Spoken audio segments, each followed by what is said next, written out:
Bismillahirrahmanirrahim. Assalamualaikum semua. Okey, hari ini dah hari Khamis bersamaan dengan 7 Mei 2020.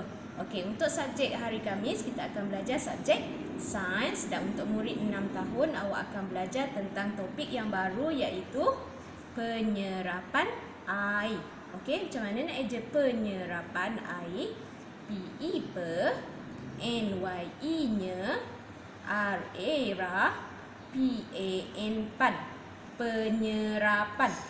AIR, air, penyerapan air. Okey, penyerapan air bermaksud keupayaan sesuatu objek atau bahan yang boleh menyerap air. Okey, teacher nak ajar awak apakah bahan yang boleh menyerap air dan apakah bahan yang tidak boleh menyerap air. Okey, teacher akan tunjukkan satu eksperimen untuk awak. Teacher harap awak boleh buat juga di rumah bersama dengan ibu dan bapa awak. Okey, pastikan minta izin ibu dan bapa awak untuk buat eksperimen yang teacher nak tunjuk pada awak ni. Okey, boleh? Dah sedia semua? Okey, untuk buat eksperimen ni awak mesti ada air, bekas dan bahan-bahan yang teacher akan tunjukkan pada awak selepas ini. Okey, boleh? Sediakan bahan itu dulu, baru awak cari bahan-bahan yang lain. Boleh? Okey, bahan yang teacher nak tunjukkan pada awak hari ini ialah yang pertama. Ini apa? Siapa tahu ini apa? Ini ialah span. Span. Okey? Span untuk basuh pinggan, span untuk kalau satu jenis span lagi untuk sabun atau gosok badan. Okey, macam mana nak eja span? S-P-A-N, span. Okey, ini span. Span rasanya kenyal. Okey, lembut macam ni. Okey, seterusnya yang kedua, awak mesti ada. Tada! Ini apa? Ini ialah tisu. Tisu. Macam mana eja tisu? T-I-T-S-U-S-U. Tisu.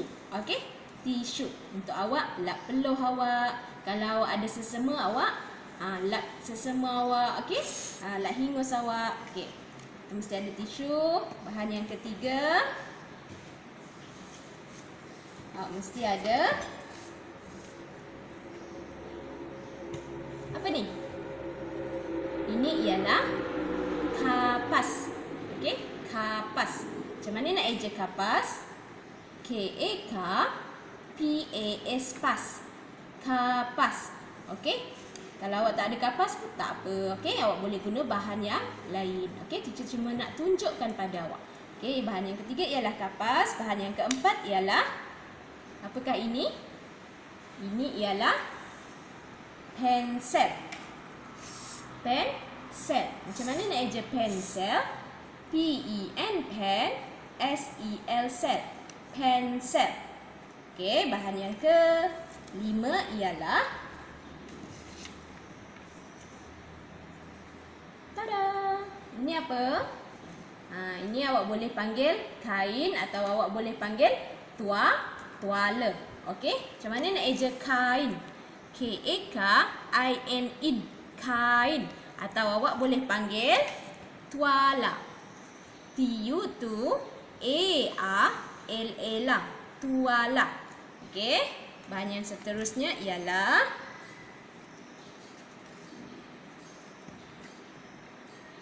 ini apa? Nampak tak? Ini biasanya orang klip, orang letak kat sini, dekat kertas. Kertas yang kita kumpul banyak-banyak, kita letakkan benda ni. Ini kita panggil, ini kita panggil klip kertas. Klip kertas. K-L-I-P, klip. K-E-R, ker. T-A-S, tas. Kertas. Klip kertas. Okey, ini kita guna untuk klip kertas. Seterusnya ialah, ini apa? Ini ialah duit shilling. Duit shilling. Kita dah belajar topik matematik semalam tentang wang atau duit. Hari ni kita guna juga duit shilling. Macam mana nak eja duit shilling? D-U-D-I-T, it, duit. S-Y-I, she, L-I-N-G, link. Shilling. Duit shilling. Okay, seterusnya, ini apa? Lama awak tak pegang benda ni kan? Ini ialah pembaris. Okay, jom kita eja pembaris. P-E-M, pem, B-A, bar, R-I-S, ris. Pembaris. Okey. Dan bahan yang terakhir ialah ini apa? Ini ialah benda yang kita guna untuk letak barang lagi dalam ni. Ini ialah beg plastik.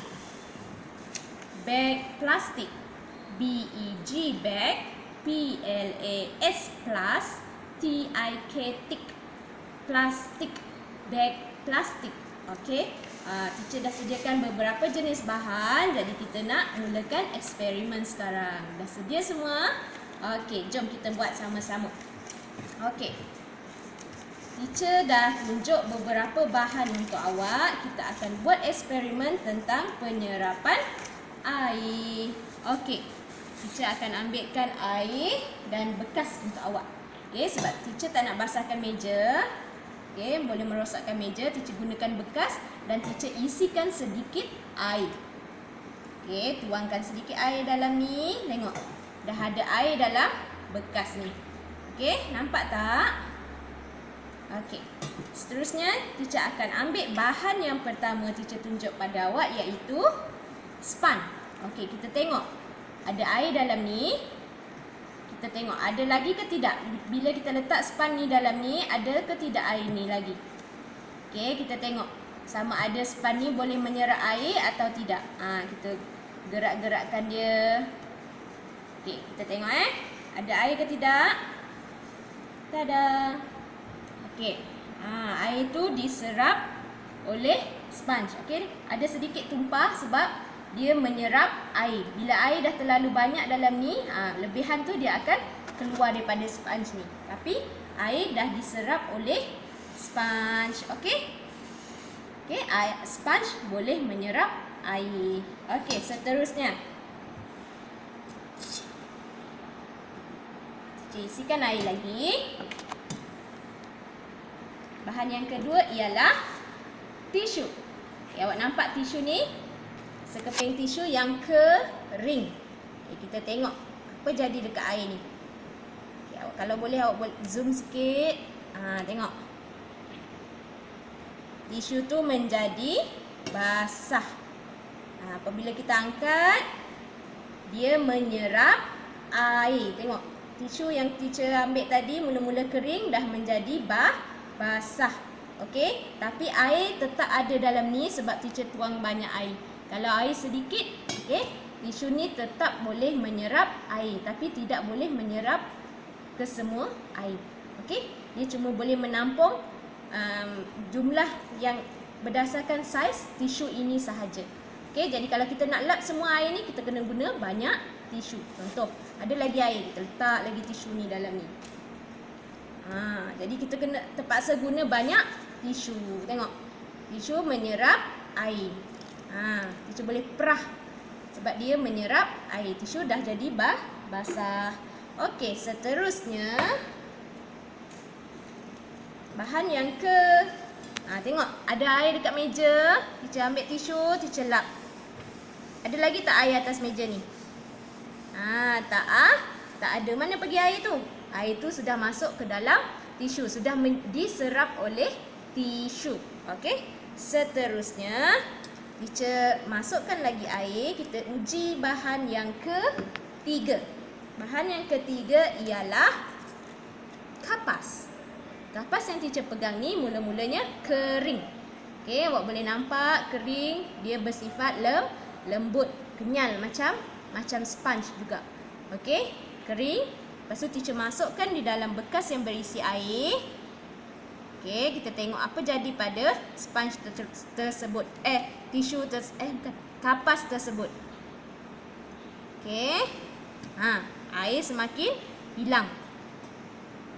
Air semakin hilang diserap oleh tisu-tisu ini semua. Tengok, tak ada lagi air dah dalam ni. Mana pergi air tadi? Okey. Air diserap oleh tisu. Tengok air keluar. Kapas. Okey, air diserap oleh kapas. Maafkan teacher. Okey. Bahan yang ketiga dan bahan yang keempat ialah kita tuangkan air pembaris. Kita tengok awak agak-agak pembaris ni boleh menyerap air ke tidak? Okey. Tengok.